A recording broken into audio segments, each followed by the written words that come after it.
Houthi विद्रोहियों ने एक गजब की चीज कर दी है और वो भी यूएन के ही साथ कर दी है। जानकर आपको बड़ा आश्चर्य होगा, यूएन के 9 लोगों को किडनैप किया गया है और क्यों किया गया है वो कारण और भी ज्यादा आश्चर्यजनक है। जहां एक तरफ ये सब कुछ हो रहा है तो वहीं भारत ने चाइना वाली गलती नहीं दोहराई, 10 लाख करोड़ रुपए वसूल लिए हैं। जियोपॉलिटिक्स में बहुत कुछ चल रहा है। हमेशा की तरह CIS न्यूज नेटवर्क के इस एपिसोड में जानने को मिलेगा बहुत कुछ। आइए जानते हैं इन खबरों को विस्तार से। यमन के हूती विद्रोही, इनकी सोच और इनकी जो काम करने की शैली है वो आगे ही बढ़ती जा रही है। यमन के ईरान समर्थक हूती विद्रोही लाल सागर और हिंद महासागर में अमेरिकी जहाजों को निशाना बना रहे हैं। ऐसा करके वो इजराइल पर गाजा में जंग रोकने का दबाव बना रहे हैं। इन हमलों से बचने के लिए नवंबर से ही दुनिया भर के कमर्शियल जहाज लाल सागर के बदले अफ्रीका से होते हुए गुजर रहे हैं। पिछले महीने हूती विद्रोहियों ने लाल सागर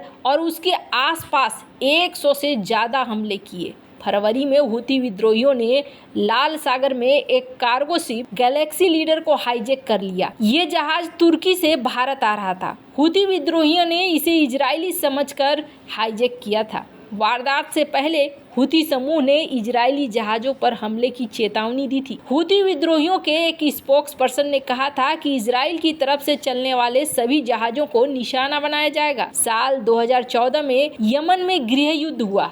इसकी जड़ शिया सुन्नी विवाद है। कार्नेजी मिडिल ईस्ट सेंटर की रिपोर्ट के मुताबिक दोनों समुदायों में हमेशा से विवाद था, जो 2011 में अरब क्रांति की शुरुआत से गृह युद्ध में बदल गया। 2014 में शिया विद्रोहियों ने सुन्नी सरकार के खिलाफ मोर्चा खोल दिया। इस सरकार का नेतृत्व राष्ट्रपति अब्दुर्रब्बु मंसूर हादी कर रहा था। हादी ने अरब क्रांति के बाद लंबे समय से सत्ता पर काबिज पूर्व राष्ट्रपति अली अब्दुल्लाह सालेह से फरवरी 2012 में सत्ता छीन ली। हादी देश में बदलाव के लिए, स्थिरता लाने के लिए जूझ रहा था। इसी समय सेना भी दो फाड़ हो गई और अलगाववादी हूती दक्षिण में लामबंद हो गए। अरब देशों में दबदबा बनाने की होड़ में ईरान और सऊदी अरब भी इस गृह युद्ध में कूद पड़े। एक तरफ हूती विद्रोहियों को शिया बहुल ईरान का समर्थन मिल गया तो सरकार को सुन्नी बहुल सऊदी अरब का। देखते ही देखते हूती के नाम से मशहूर विद्रोहियों ने देश के एक बड़े हिस्से पर कब्जा कर लिया। 2015 में हालात ये हो गए थे कि विद्रोहियों ने पूरी सरकार को निर्वासन पे जाने पे मजबूर कर दिया था। ये है हूती विद्रोही। अब ये हूती विद्रोही, इन्होंने एक नया कारनामा किया है। यमन में हूती विद्रोहियों ने यूएन एजेंसी से जुड़े कम से कम 9 लोगों को कथित तौर पर बंधक बना लिया है। बंधक बनाए गए लोगों में UN human rights agency, world food programme के स्टाफ और यूएन के स्पेशल एम्बेसडर के ऑफिस में काम करने वाला एक व्यक्ति भी शामिल है। इसके अलावा बंधक बने एक कर्मचारी की पत्नी को भी विद्रोहियों ने पकड़ रखा है। कहा जा रहा है कि यूएन एजेंसी से जुड़े लोगों ने ये जानकारी दी है। यूएन के रीजनल ऑफिसर्स ने नाम न बताने की शर्त पर न्यूज एजेंसी से बंधक बनाए जाने की पुष्टि की है। फिलहाल न तो हूती विद्रोही और न ही यूएन ने आधिकारिक रूप से इस पर कोई जानकारी दी है। रिपोर्ट्स के मुताबिक अमेरिकी और अन्य देशों की एयर स्ट्राइक की वजह से हूती विद्रोही आर्थिक संकट का सामना कर रहे हैं। इससे पहले हूती विद्रोहियों ने अंतर्राष्ट्रीय समुदाय का ध्यान आकर्षित करने के लिए यमन में 44 लोगों को मौत की सजा भी दी थी। यमन के ईरान समर्थक हूती विद्रोही अब यहाँ पर दूसरा रूप अपना रहे हैं जो बहुत ज्यादा घातक है।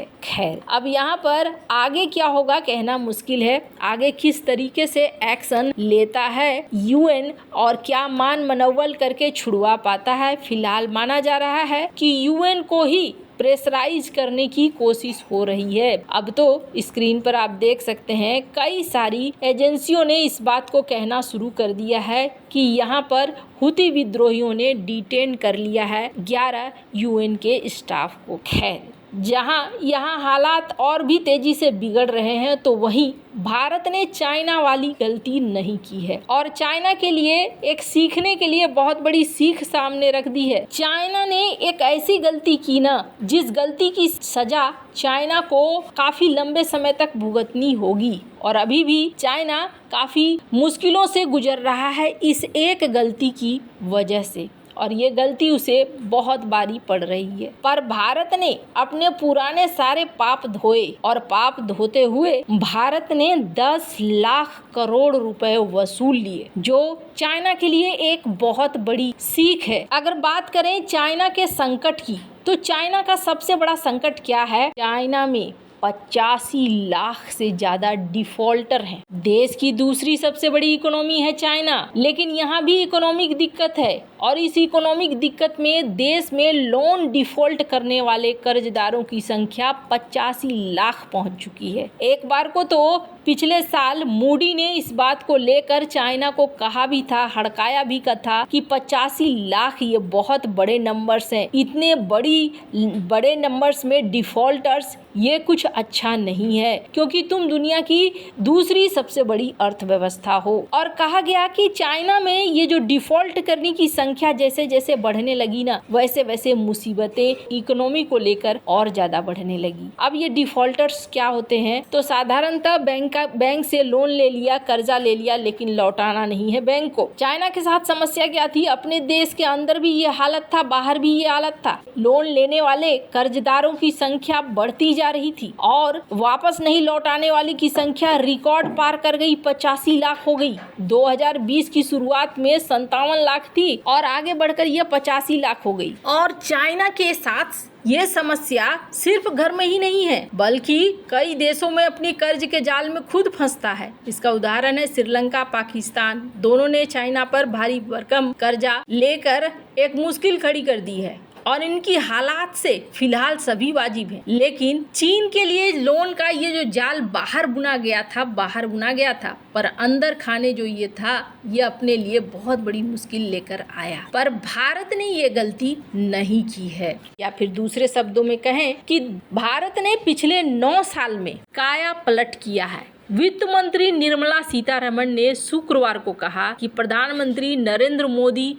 की सरकार ने अलग अलग सुधारों और बेहतर प्रशासन के जरिए बैंकिंग सेक्टर का काया पलट किया है और इसके दम पर बैंकों ने 2014 से 2023 के बीच 10 लाख करोड़ रुपए से अधिक डूबे हुए कर्ज की वसूली की है। उन्होंने कहा कि ईडी ने करीब 1105 बैंक फ्रॉड मामलों की जांच की है और इसकी वजह से 64,920 करोड़ रुपए के अपराध से अर्जित किए गए आय को जब्त किया है। दिसंबर 2023 तक सार्वजनिक सेक्टर के बैंकों को 15,183 करोड़ रुपए की संपत्ति वापस कर दी गई है। सीतारमण ने सोशल मीडिया मंच एक्स पर लिखा कि भारत के बैंकिंग सेक्टर ने 3 लाख करोड़ रुपए के आंकड़ों को पार करते हुए अपना अब तक का सबसे अधिक शुद्ध लाभ दर्ज करके एक महत्वपूर्ण उपलब्धि हासिल की है। प्रधानमंत्री नरेंद्र मोदी के मजबूत और निर्णायक कदमों पर बैंकिंग सेक्टर का काया पलट हुआ है, ये इन्होंने